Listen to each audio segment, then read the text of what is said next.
Hello once again, and welcome back to Mondays on Monday. This is the CDH Dad and the CDH Warrior. We do this as a weekly presentation, really to discuss some of the issues that are problems and things that families with children with special medical needs have to deal with.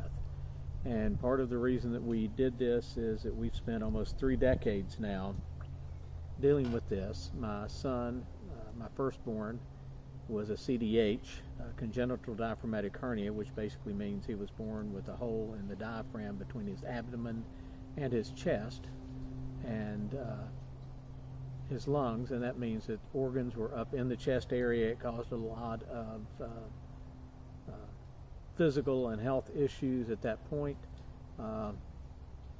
At that point in time, the survival rate was about 30 to 50%. We were very fortunate to get involved with a doctor, basically the third go-around at 3 different hospitals. Yeah. But and that was within 24 hours of his birth. But we had a doctor who was specializing in new treatment for the CDH and basically was very instrumental in his survival. My daughter, who was born 2 years later, we double-checked and triple-checked and made sure that we weren't going to have issues with CDH. We didn't see anything that was genetic from what we could find. In terms of my son's case, she was born without issue, but then at the age of 18 months contracted a condition called aplastic anemia, where basically her bone marrow shut down, and very quickly, within a few months, she required a bone marrow transplant. So needless to say, between the two of these, we have had to go through a lot of issues in terms of how to deal with children with medical issues, how to deal as a family with trying to have a normal existence with children that have these types of issues, and the long-term concerns and family problems that may come up related to that. One of the things we always try and do at the beginning is just explain that we are not medical professionals. I'm actually an engineer by training. My son's working on a degree in psychology. But we wanted this as a forum so that there could be a place where families could feel comfortable asking questions, listening to people who have been through the experience. It's not a topic that we're giving medical advice. We're not going to give anything that we're telling you this is the way you need to live your life, but we're going to give you some things that we've been through, and hopefully will generate some topics of discussion within you and your family and how your medical providers and your team. As I said, we're not medical, not doctor, not in therapist, not occupational therapist, not in any of those fields to deal with this, not in social work. Yeah. But we're involved in a lot of organizations and social media groups, and some of these topics come up, and we feel like this is a good forum to be able to bring this up. My son takes care of all of the demographics and all of the administrative and technical things about getting this broadcast, but there will be a email address that will crop up where you can actually send comments, questions, those type of things. So once again, thank you for joining us for Mondays on Monday. With that, let's roll the title.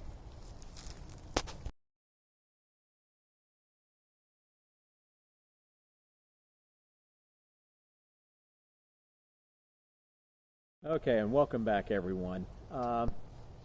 As I've said in some of our previous discussions, a lot of what we do in terms of our topics is we see what kind of feedback we get. We also kind of look at what's in social media, what's in the news, some of those items that come up, and just kind of use that as a basis for the topic that we have for that particular week. Some of the things I've seen recently, and I'm not going to go into the details in terms of some of the things I've seen, but some things that are on the news at this point, and some items that I've seen in social media. So we'll kind of go with that. But the main topic I want to discuss is that it is very important that if you have a child that's born with a medical need or a medical issue, or in their infancy and early days have medical issues that require a lot of specialized medical care, that you need to work very diligently to develop a team that you feel comfortable with and can work with in terms of how you're dealing with that. Some of that is dealing with the hospital, the doctors, the nurses, but you're also going to have to be dealing with therapists, occupational, physical, respiratory, speech therapists, pathology, some of these things that you have to go through. You may also have to deal with some social workers and some of those folks, either in the hospital, in patient care, or outside, in terms of how to do the battle with some of the programs and availabilities that are out there. I know we've discussed that one close friend who fortunately we knew in the early stages in our journey was early intervention specialist, which is designed to help children from birth to 5 and 6 get through those early years and make it into school. Yeah. But these are people that you need to feel comfortable that you can use to ask questions, express your concerns, and get reasonable answers. And sometimes it's one you may have to go back and forth on some of this. Some of the difficulties we have in the medical community now is that, if you have a child that has an issue and you have to go to the hospital, you're not sure which doctor, which specialist will be available to do that. In our particular case, with my son, it was one that we had a specialist. He fell under the pediatric surgery group, but one of the doctors in that group was specializing in congenital diaphragmatic hernia and basically took the lead on everything. Even though he may not have been at the hospital at that time, he was the one that could have significant input into the care that was provided. Yeah. And the other doctors worked very well in that. They worked very closely as a team and knew each one had their own specialties. Yeah. I will express in my daughter's case, we worked with a team of hematology oncology professionals, and each one was very good in terms of their knowledge and professionalism, but each one had different aspects of how the care should be done, and basically they rotated week to week. So one week we would have one, the next week we would have a different one, and that could make significant changes in the health care that was provided at that point in time. Yeah. The other is sometimes when you're in a hospital setting, you're going to be dealing with not just the doctor that's a specialist there, but you're going to have your primary care physician who's going to be involved in that. You're going to have hospitalists who are involved in the hospital. The hospitalists are going to be people that are going to be rotating on a very regular basis, depending on how the system is. Yeah. So it's a lot of new people that you've got to get up to speed very quickly. It's also, we had the case where both of our children were treated at a hospital that also tied to a medical school, had a residency and intern program. So you were having to deal with the residents and interns, and these were people on their learning curve, and also they were rotating around. Yeah, because they rotate, once a year? Or every 6 months? Well, they rotated. It depends on the hospital and how it works, but yeah, they will rotate in and out in some of these, unless it's their specialty, in which case they'll be there for a year. But these are the type of things that you're going to have to deal with, and you've got to learn how to raise and get the answers you need to the questions you have from the persons that can really give those appropriate answers. The reason I brought this up is I saw a case this last week, and I don't know all the details, but it was a mother that had a child, had a significant health issue, and this was about a 10-year-old child, I think. But in this particular instance,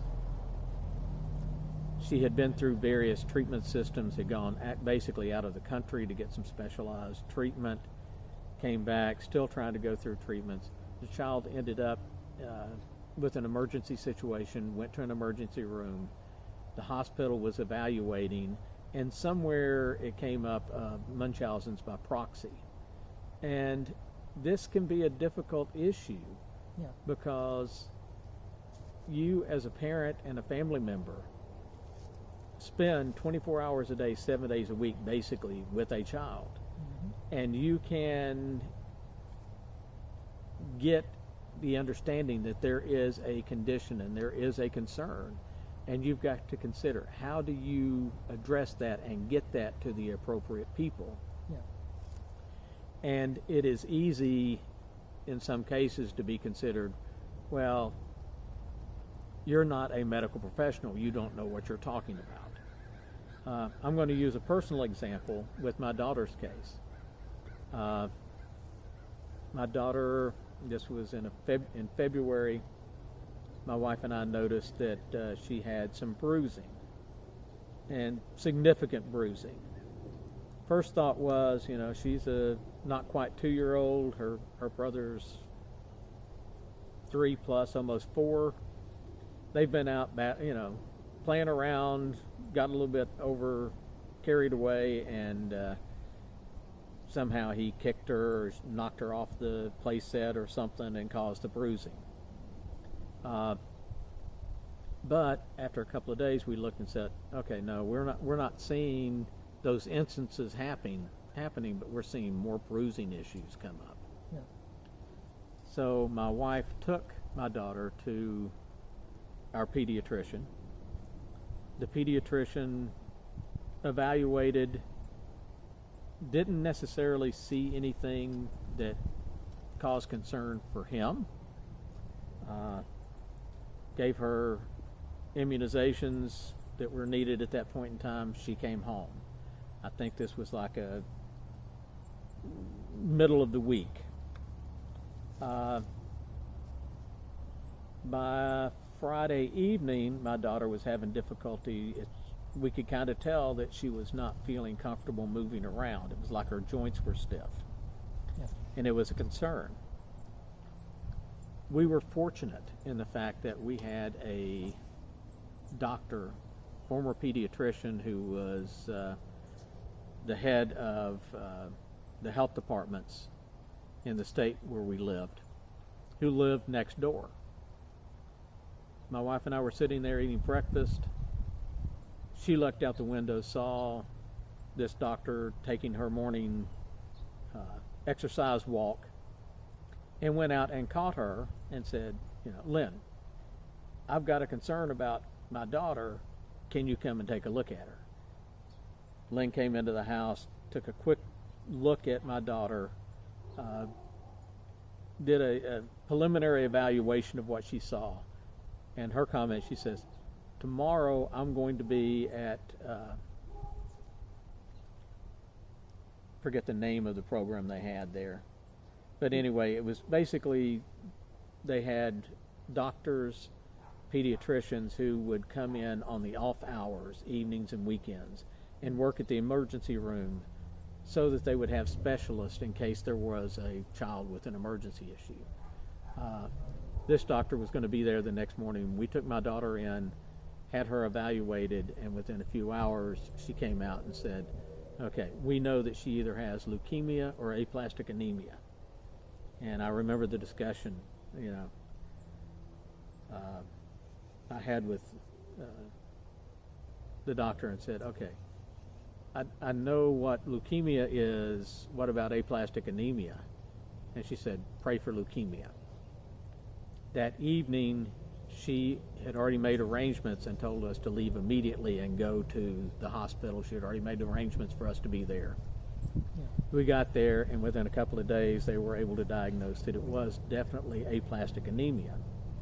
But in this case, it was one of, had we not pressed this issue and had we not gone, full circle and trying to get the treatment, her platelets were at a point where she may not have made it until the next week, when we could have gone to regular doctors, in their basic 5-day-a-week offices and had those types of treatments. We were also fortunate that because of the background we had and the experience we had, our concerns could be listened to. Yeah. But the pediatrician was going to take this standard approach, and as we have had in previous backgrounds and discussions is, doctors are basically taught to, okay, if you hear hoofbeats, you look for horses, which is What is the most common thing you're an example. Look for the most common things first before you start going to something exotic and some disease out of South Africa or something. And that's a standard protocol, and I can understand that. But there are points in time when, as a parent, you know that there's something beyond that standard. Yeah. And you have to go further than that, and you have to take that initiative. And it can be difficult, and that's where I say it's important to develop the team of people that you can feel comfortable with if you have a child with special needs, so that if something does come up, you can get immediate attention and contact on this. So I bring that up because sometimes you can be considered that, you're just you're just an overly concerned parent and there's nothing to worry about. But sometimes you can sense and understand that there is something to worry about. The other thing that came up recently was just something I saw, and it's important that if you do have concerns, that you can talk to medical professionals that you feel comfortable with, that can give you realistic answers. Yeah. And in this case was a person who had a child, was going to be born with congenital diaphragmatic hernia. Yeah. And that's basically just a portion of the diaphragm. Basically the tissue that separates the abdomen from the chest has a hole in it. And they had talked to someone and gotten information, I think, for their daughter to say, well, I got this, and they said if you do this hormone therapy, it can help correct that. In this case, this was a physical hole in a piece of tissue. Go ahead. You cannot correct a physical deformity, not with a hormone therapy alone. No. And that's where this person, needed to be able to relay that to a medical professional that they felt comfortable with, and be able to get the feedback from that professional to say, no, that is not going to fix this particular problem. Yeah. And I know from our experience in the neonatal unit, when my son was there were some parents that came in and, oh, my child needs this. And the doctor felt comfortable talking with us, my wife and I, and saying, this parent doesn't fully understand the severe medical condition of their child. So sometimes it's difficult to explain some of these things. Yeah. Sometimes, even though it may be explained to us, it's difficult for us to hear and comprehend what was said. Yeah. Because we're in a crisis situation. So those are really the topics I wanted to bring out today. I don't know if there's anything, Drew, that... Not necessarily. I think we touched on everything I could consider. I mean, Okay. We went through the Munchausen's by proxy, which is, believe it or not, and this is just from being a psychology student, it is actually listed as a psychological disorder in the DSM-6 in the Diagnostic Statistics Manual. It is, and I can understand that there are points in time where people have that feeling to be needed and get into this, and there are psychological issues that would have to be dealt with. But there are times when it has to be addressed with full understanding from the medical society. So these are things, like I said, there's no answer one way or the other. This is just things that you need to think about if you have a child that's got medical conditions, to be able to feel comfortable, to be able to talk with people you can trust to get honest and deliberate answers. So once again, thank you for joining us on Mondays, and have a great week. See you next time.